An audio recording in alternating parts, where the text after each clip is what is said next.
ശബരിമലയിലെ ദർശന രീതിക്ക് 40 വർഷങ്ങൾക്ക് ശേഷം ഒരു മാറ്റം വന്നിരിക്കുകയാണ്. അത് വിവരിക്കുന്നതിന് മുമ്പായി തന്നെ ഈ ദർശനം നടത്തിയ തീർത്ഥാടകരുണ്ട്. എങ്ങനെയുണ്ട് പുതിയ സംവിധാനം? പുതിയ സംവിധാനം കൊള്ളാം, കുഴപ്പമില്ല. ആദ്യത്തെ അത്രയൊന്നും തിരക്കില്ല. ഇപ്പോൾ കുറച്ചും കൂടി സൗകര്യങ്ങളായിട്ടുണ്ട്. ഇത് കുറച്ചും കൂടി അത്യാധുനികമായിട്ട് മാറ്റാൻ ശ്രമിക്കുന്നത് നന്നായിരിക്കും. നിങ്ങൾക്ക് കൂടുതൽ സമയം ദർശനം നടത്താൻ പറ്റിയിട്ടുണ്ടോ? നന്നായി ദർശനം കിട്ടിയിട്ടുണ്ട്. അതാണ് ഇതിന്റെ ഏറ്റവും പ്രധാനപ്പെട്ട ദർശനം കൂടുതൽ സമയം ലഭിക്കുക എന്നുള്ളത്. എങ്ങനെയുണ്ട്? നല്ല പരിപാടിയായിരുന്നു, നല്ലോണം ദർശിച്ചു. മാത്രമല്ല ഞങ്ങൾ ആദ്യമായിട്ട് വരികയാണ്. അപ്പം നല്ലൊരു അനുഭവമായിരുന്നു ശരിക്കും. എവിടുന്നാണ് വരുന്നത്? ഞാൻ പറഞ്ഞില്ലേ, ബാലുശ്ശേരി.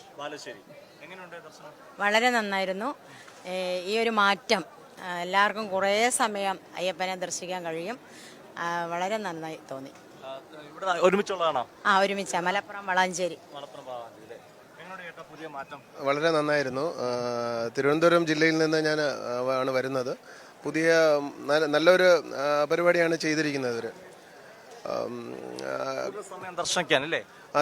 ദർശനം നല്ല രീതിയിൽ കിട്ടാൻ പറ്റുന്നുണ്ട്. ഈ രീതിയിൽ ഗുരുവായൂർ മോഡലാണ് ഇത് ചെയ്തിരിക്കുന്നതെന്നാണ് തോന്നുന്നത്. ഇതാണ് തീർത്ഥാടകരുടെ ഭാഗത്തുനിന്നുള്ള പ്രതികരണം. അവർക്ക് കൂടുതൽ സമയം ദർശനം നടത്താൻ സാധിക്കുന്നു എന്നാണ് ഇതിന്റെ പ്രത്യേകതയായി ചൂണ്ടിക്കാട്ടുന്നത്. നമുക്ക് കൂടുതൽ ആളുകളുടെ എങ്ങനെയുണ്ട് ദർശനം? നന്നായിട്ട് തൊഴാൻ പറ്റും. ആദ്യമായിട്ട് വരുവാണോ? അതെ അതെ.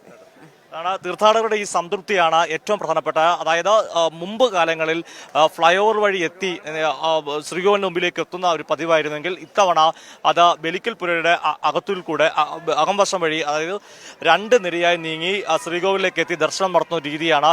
തീർത്ഥാടകർ ഈ പുതിയ സംവിധാനത്തെ ഇരുകൈ നീട്ടി സ്വീകരിക്കുന്നു എന്നതാണ് ഏറ്റവും പ്രധാനപ്പെട്ടത്. Devaswom board president PS Prashanth രാവിലെ പറയുന്നത് ഇതൊരു ട്രയലാണ്. ആ ട്രയലിൽ ഏതെങ്കിലും തരത്തിൽ മാറ്റം വരുത്തണമെങ്കിൽ മാറ്റം വരുത്തിക്കൊണ്ട് അതിൽ മാറ്റം വരുത്തുകയും ചെയ്യും. വിഷുപൂജയ്ക്ക് മുതലാണ് യഥാർത്ഥത്തിൽ ഈ കൂടുതൽ മികവോടെ പരീക്ഷണം നടത്തുമെന്നാണ് പറയുന്നത്. ഇതിന് പിന്തുണ സർക്കാരിന്റെ ഭാഗത്തു നിന്നും ദേവസ്വം വകുപ്പ് മന്ത്രി VN വാസവന്റെ ഭാഗത്തും നന്നായി ഉണ്ടെന്നുകൂടിയാണ് ദേവസ്വം ബോർഡ് പ്രസിഡന്റ് പറഞ്ഞു വെക്കുന്നത്.